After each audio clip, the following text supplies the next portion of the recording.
Hi hello ನಮಸ್ತೆ. ನಾನು ನಿಮ್ಮ ಗೀತಾ ಸಂತೋಷ್. ಇವತ್ತಿನ ವಿಡಿಯೋದಲ್ಲಿ ಇವತ್ತಿನ ರೋಟೀನು ಯಾವ ರೀತಿಯಾಗಿತ್ತು ಅಂತ ನಿಮ್ಮೆಲ್ರಿಗೂ ತಿಳಿಸ್ಕೊಡ್ತಾ ಇದ್ದೀನಿ.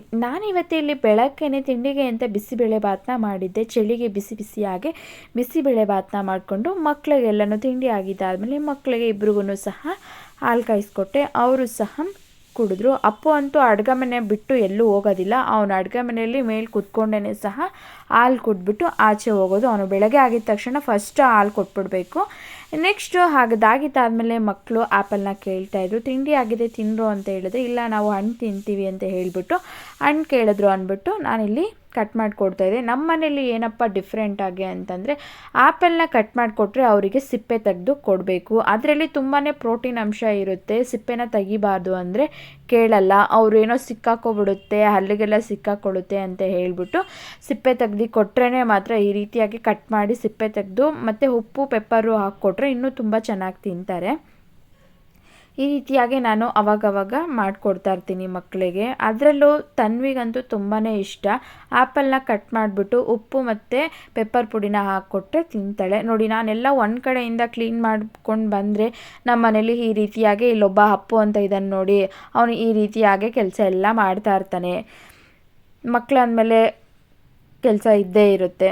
ಸರಿ, ನೆಕ್ಸ್ಟು ಚಳಿಗೆ ಬಿಸಿ ಬಿಸಿಯಾಗಿ ಏನಾದರೂ ತಿನ್ನೋಣ ಅಂತ ಹೇಳ್ಬಿಟ್ಟು ಸ್ವಲ್ಪ ಕಡಲೆಕಾಯಿ ಇತ್ತು, ಬೇಯಿಸ್ಕೊಳ್ಳೋಣ ಅಂದ್ಬಿಟ್ಟು ರೆಡಿ ಮಾಡ್ಕೊತಾ ಇದ್ದೀನಿ. ಅಪ್ಪ, ಕಡಲೆಕಾಯಿಲಂತೂ ಸಿಕ್ಕಾಬಟ್ಟೆ ಮಣ್ಣಿರುತ್ತೆ ಅಂತಲೇ ಹೇಳ್ಬೋದು. ಅದನ್ನು ನೀಟಾಗಿ ಚೆನ್ನಾಗಿ ಎಲ್ಲನೂ ತೊಳೆದುಬಿಟ್ಟು ಹಾಗೆ ಬೇಯಿಸ್ಕೊಂಡು ಕೂತ್ಕೊಂಡ್ರೆ ಲೇಟ್ ಆಗುತ್ತೆ ಅಂತ ಹೇಳ್ಬಿಟ್ಟು ನಾನಿಲ್ಲಿ ಕುಕ್ಕರ್ಗೆ ಹಾಕ್ತಾಯಿದ್ದೀನಿ. ಕುಕ್ಕರಲ್ಲಿ ಇಲ್ಲ ಅಂತಂದರೆ ಒಂದು 2 ಅಥವಾ 3 ವಿಜಿಲ್ ತೆಗೆದ್ರೆ ಸಾಕು, ಬೇಗನೆ ಬೆಂದೋಗ್ಬಿಡುತ್ತೆ. ಇಲ್ಲಾಂದರೆ ನಾವು ಪಾತ್ರೆಯಲ್ಲಿ ಹಾಗೇ ಬೇಯಿಸ್ತೀವಿ ಅಂತಂದರೆ ಆಗಲ್ಲ. ಕುಕ್ಕರ್ಗೆ ಹಾಕ್ಬಿಟ್ಟು ಒಂದು ಸ್ವಲ್ಪ ಉಪ್ಪನ್ನ ಸೇರಿಸಿ ಮುಳುಗೋವಷ್ಟು ನೀರನ್ನ ಸೇರಿಸಿ ಅದನ್ನು ಬೇಯಿಸ್ಕೊತಾ ಇದ್ದೀನಿ. ನೆಕ್ಸ್ಟು ಅಡುಗೆ ಮಾಡೋಣ ಅಂತ ಹೇಳಿಬಿಟ್ಟು ರೆಡಿ ಮಾಡ್ಕೊತಾ ಇದ್ದೀನಿ. ಇವಾಗಲಂತೂ ಮತ್ತೆ ಮಳೆ ಸ್ಟಾರ್ಟ್ ಆಗಿರೋದ್ರಿಂದ ಆಚೆ ಕಡೆ ಹೋಗಿ ಏನೇ ತರಕಾರಿ ತೊಗೊಂಬರೋಣ, ಸೊಪ್ಪು ತೊಗೊಂಬರೋಣ ಅಂದ್ರೂ ಆಚೆ ಹೋಗೋದಕ್ಕೆ ಆಗ್ತಾಯಿಲ್ಲ. ಸಿಕ್ಕಾಪಟ್ಟೆ ಚಳಿ ಇದೆ ಮತ್ತು ಮಳೆ ಒಂಥರ ಹಿಮ ಥರ ಬರ್ತಾನೆ ಇದೆ. ಆಚೆ ಹೋಗೋದಕ್ಕೇ ಬೇಜಾರಾಗುತ್ತೆ. ಅದಕ್ಕೋಸ್ಕರನೇ ನಾನು ಅಡುಗೆ ಮಾಡೋಣ ಏನು ಮಾಡೋದು ಅಂತ ಸೊಪ್ಪು ಅಂತು ಅಷ್ಟರಲ್ಲಿ ಯಾರೋ ಒಬ್ಬರು ಬಂದರು. ಸ್ವಲ್ಪ ಅಷ್ಟೇನು ಚೆನ್ನಾಗಿರಲಿಲ್ಲ ಸೊಪ್ಪು.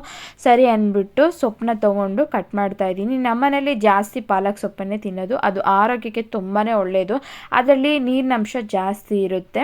ಅದಕ್ಕೋಸ್ಕರ ಮತ್ತು ಸೊಪ್ಪು ಸಾಂಬಾರು ಮಾಡಿದ್ರೆ ತುಂಬಾ ಟೇಸ್ಟು ಚೆನ್ನಾಗಿರುತ್ತೆ ಅಂತ ಹೇಳ್ಬಿಟ್ಟು ನಾನಿಲ್ಲಿ ಸೊಪ್ಪು ಸಾಂಬಾರು ಮಾಡೋಣ ಅಂತ ಬಿಡಿಸ್ಕೊಡ್ತಾ ಇದ್ದೀನಿ. ಈ ಸೊಪ್ಪಿಂದ ನಮಗೆ ಆರೋಗ್ಯಕ್ಕೆ ತುಂಬಾ ಒಂದು ಮುಖ್ಯವಾಗಿ ಅಂಶ ಏನಂತಂದರೆ, ಪಾಲಕ್ ಸೊಪ್ಪನ್ನು ಸ್ವಲ್ಪ ಜಾಸ್ತಿ ನಾವು ಪಲ್ಯಗಳು ಮಾಡಿಕೊಂಡು ಸಾಂಬಾರು ಮಾಡಿಕೊಂಡು ತಿನ್ನಿದ್ರೆ ಮತ್ತು ಕಿಡ್ನಿಲಿ ಏನು ಸ್ಟೋನ್ ಇರುತ್ತೆ ಅದೆಲ್ಲನೂ ಕಮ್ಮಿ ಆಗುತ್ತೆ ಅಂತ ಹೇಳ್ತಾರೆ. ಅದಕ್ಕೋಸ್ಕರ ನಾವಿಲ್ಲಿ ಸ್ವಲ್ಪ ಪಾಲಕ್ ಸೊಪ್ಪನ್ನು ಜಾಸ್ತಿನೇ ಯೂಸ್ ಮಾಡ್ತೀವಿ. ಇನ್ಯಾವುದು ಸೊಪ್ಪನ್ನು ಅಷ್ಟು ನಮ್ಮ ಮನೇಲಿ ಇಷ್ಟಪಡಲ್ಲ. ಈ ಸೊಪ್ಪಿನ ನಾವು ಪಾಲಕ್ ಪಲಾವ್ ಮಾಡ್ಬೋದು, ಮತ್ತು ಗ್ರೇವಿಗಳು ಮಾಡೋದು, ಮತ್ತು ಚಿಕನ್ ಮಾಡ್ಬೋದು. ಪಾಲಕ್ ಚಿಕನ್ ಗ್ರೇವಿ ಅಂತ ಮಾಡ್ಬೋದು.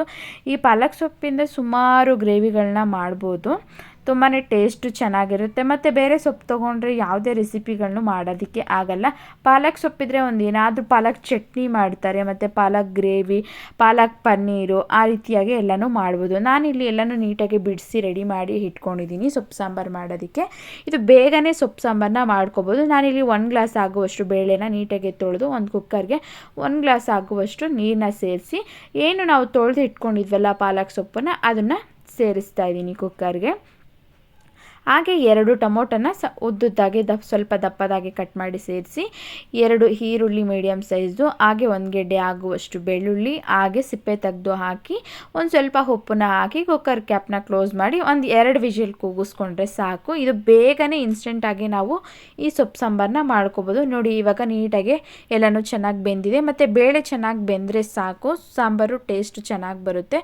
ನಾವಿಲ್ಲಿ ಕೆಲವರು ರುಬ್ಬಿ ಮಾಡ್ತಾರೆ, ನಾನಿಲ್ಲಿ ರುಬ್ಬಿ ಮಾಡ್ತಾ ಇಲ್ಲ. ಇದನ್ನು ಒಂದು ಜಾರ್ಗೆ ಇಟ್ಕೊತಾ ಇದ್ದೀನಿ. ನೀರು ಸಪ್ರೇಟು, ಸೊಪ್ಪು ಬೇಳೆ ಎಲ್ಲನೂ ಸಪ್ರೇಟ್ ಮಾಡಿ ಇಟ್ಕೊಂಡು ನಾನು ಬಿಸಿ ಇದ್ದಾಗಲೇ ಸ್ವಲ್ಪ ಒಂದು ಸೌಟ್ ತೊಗೊಂಡು ಎಲ್ಲನೂ ನೀಟಾಗಿ ಸ್ಮ್ಯಾಶ್ ಮಾಡ್ಕೊತಾ ಇದ್ದೀನಿ.